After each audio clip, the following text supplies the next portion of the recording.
Donc maintenant, voyons comment le processus de création de preuves de la religion est intégré directement dans celui de la science. Et pour ce faire, c'est extrêmement simple. Ici, nous avons donc une explication, mais à partir de quand vous pouvez en faire une dans la science? Est-ce que c'est en tant qu'individu, en tant qu'étudiant? Non. Dans le groupe de recherche, vous pouvez commencer à cet endroit-là. Dans le financement, vous êtes même obligé, puisqu'en fait, sinon, vous n'aurez pas le financement. Et en tout cas, le résultat, c'est que vous avez votre prévision qui doit être décrite ici, et qui peut être bloquante pour un certain nombre de personnes. En tout cas, vous devez faire votre prévision. Cette prévision, ensuite, vous avez le droit de faire l'expérience. Elle est là, l'expérience.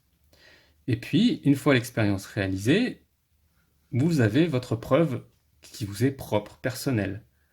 Effectivement, si personne d'autre n'est avec vous pour constater cette preuve, vous allez être tout seul.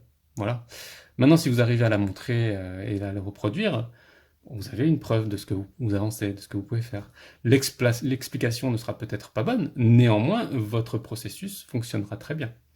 Et donc, vous pourrez vous intégrer dans un modèle scientifique seulement si toutes ces personnes-là sont d'accord pour que vous y rentriez. Et là, on a tous les problèmes qu'on a pu voir précédemment, c'est-à-dire le problème d'intermédiation. Plus vous avez d'intermédiaires dans ce que vous faites, plus vous avez de chances de ne pas savoir ce qui se passe et d'avoir des faux résultats ou des menteurs dans l'histoire.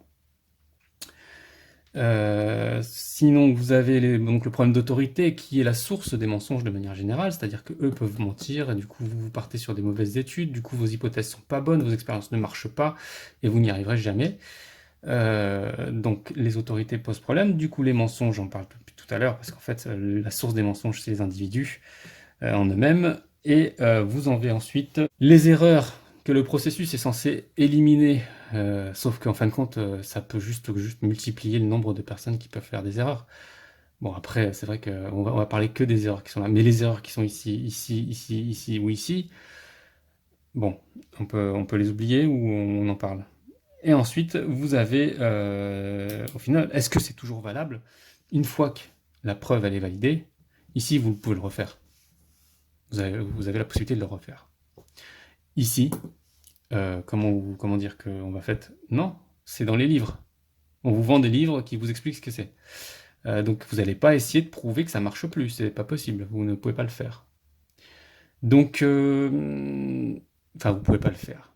Il va falloir convaincre. Et peut-être qu'il y a des gens qui seront d'accord pour éliminer un certain nombre d'éléments dans la science.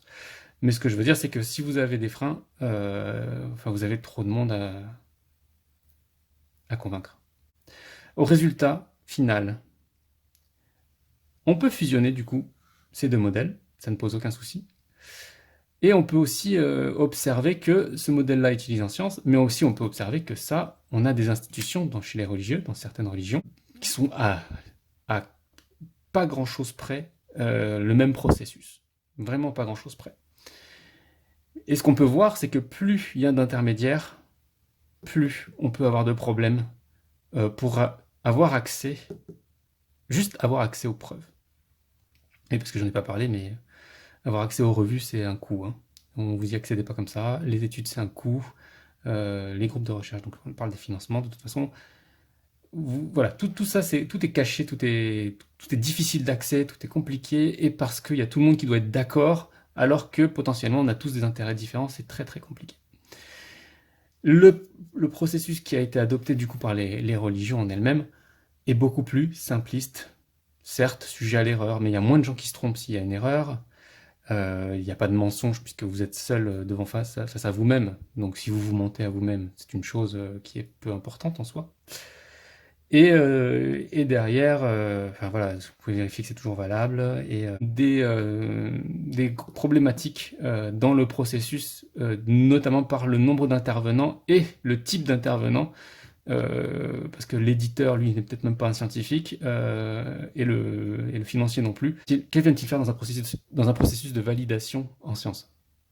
Sincèrement, je mets des gros doutes sur leur capacité à juger de ce qui mérite d'être testé, validé ou expérimenté. Sur ce, je pense qu'on a fait un grand tour sur l'uniformisation possible entre la religion et les sciences. Et je conclurai le sujet en disant qu'effectivement, donc, en fait, nous sommes face à deux processus, c'est deux visions du monde, et qui ne s'appliquaient pas forcément à la religion et la science. C'était que chez les religieux, vous avez des gens dans ce processus-là, des gens dans ce processus-là, et dans la science, vous avez des gens sur ce processus-là et des gens sur ce processus-là. De toute façon, il est valide, il est intégré. Donc, vous avez un autre critère discriminant qui existe là-dessus, qui est juste de savoir qu'est-ce qui prime pour avoir des preuves. Est-ce que ce qui prime, c'est le nombre de personnes qui intervient, ou est-ce que ce qui prime, c'est la... Comment on appelle ça? Ou est-ce que ce qui prime, c'est l'expérience en elle-même